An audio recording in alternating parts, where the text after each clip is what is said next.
নতুন বছর আসার পর আমাদের ঠাকুরবাড়িতে যাওয়া হয়নি, তাই আজ আমরা গিয়েছিলাম ঠাকুর দর্শন করতে। কোথায় গিয়েছি কি না পুরোটি থাকবে এই ভ্লগে, তোমরা দেখতে থাকো। তো সকালে স্নান সেরে এখানে আমরা রেডি হয়ে নিচ্ছি। আর আমি এই যে জামাটা, এটা মিশো থেকে নিয়েছি। এটা 2 পিস একটা সেট, এটার সাথে কানের দোলটাও ছিল।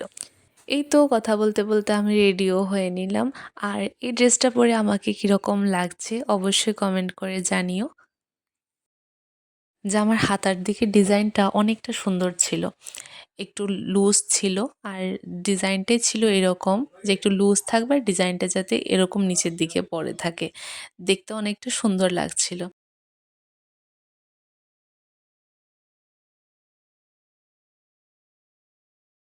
আর এই তো আমার মাও রেডি হয়ে গিয়েছে। আমার মায়ের এই ড্রেসটাও আমি মিশো থেকে নিয়েছি, এটাও অনেক সুন্দর এসেছিল। আর এখানে আমিও আমার লুকটা ফুল কমপ্লিট করে ফেলেছি চুড়ি পরে। তোমরা অবশ্যই জানাবে আমাকে কীরকম লাগছে, মাকে কীরকম লাগছে। দেন আমি আমার ব্যাগটা নিলাম, নিয়ে আমরা দুজনে বেরিয়ে পড়লাম। আর ঘর থেকে বেরোনোর পর মনে হলো যে আমি তো ছাতাই নিইনি। ছাতা নেব নেব ভেবে রেখেছিলাম, কিন্তু বাড়ি থেকে বেরোনোর পর মনে পড়েছে যে আমরা ছাতাই নিইনি। যাই হোক, কিছুক্ষণ হাঁটার পরে আমরা গাড়িতে উঠে গেলাম। গাড়ি ধরে আমরা চলছি মন্দিরের দিকে। আর এখানে আমি খোপা করে নিয়েছি গাড়িতে উঠেই, কারণ কি বাতাসে চুলটা অনেক জ্বালা যন্ত্রণা করছিল। আর এখানে আমার মাও বসে আছে। তারপরে ফার্স্টে আমরা গিয়েছিলাম এই মন্দিরটায়, ইসকনের। এটা কোন জায়গায় কি না তোমরা কে কে জানো আমাকে জানিও কমেন্ট করে। তো যাওয়ার পর দেখলাম যে পর্দা রাখা ছিল, ঠাকুর রেস্ট করছেন। কিছুক্ষণ পর 4টার সময় পর্দা ওঠানো হয়। তো 4টা পর্যন্ত আমরা ওয়েট করলাম। এর আগে আমাদেরকে প্রসাদ দিল, আমরা প্রসাদ খেলাম।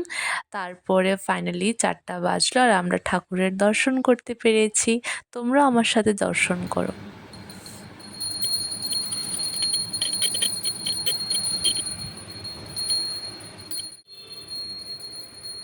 এখানে ঠাকুরকে পুজো দেওয়া হচ্ছে, আমি আর মা এখানে পুজো দেখছি।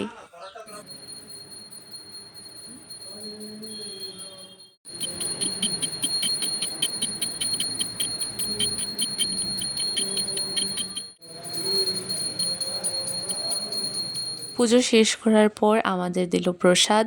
তারপর ওনাদের সাথে কিছুক্ষণ কথাবার্তা বলে আমরা বেরিয়ে পড়লাম। এরপর গিয়েছিলাম আমরা আরেকটা ইসকনের মন্দিরে। এখানেও তোমরা আবার জগন্নাথকে দর্শন করতে পারবে।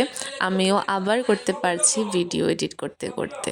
আর এমনিতেই আমাদের যখন ভালো লাগে না, যখনই মন খারাপ থাকে, তখন না ঠাকুর বাড়িটাই সবার আগে আমার অপশানে আসে।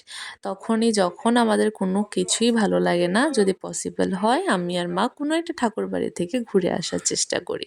তোমরাও এই জিনিসটা অ্যাপ্লাই করে দেখো, দেখবে অনেকটা ভালো লাগবে। দেন এখান থেকে আমরা গিয়েছিলাম খাওয়া দাওয়া করতে। আর খাওয়া দাওয়ার পর্বে মোমো থাকবে না, ফুচকা থাকবে না, সেটা তো হতেই পারে না। তারপর আমরা গিয়েছিলাম বাজারে, টুকটাক কিছু নেওয়ার ছিল। তো আজকের জন্য ভিডিওটা এই পর্যন্তই। সবাইকে জানাই টাটা।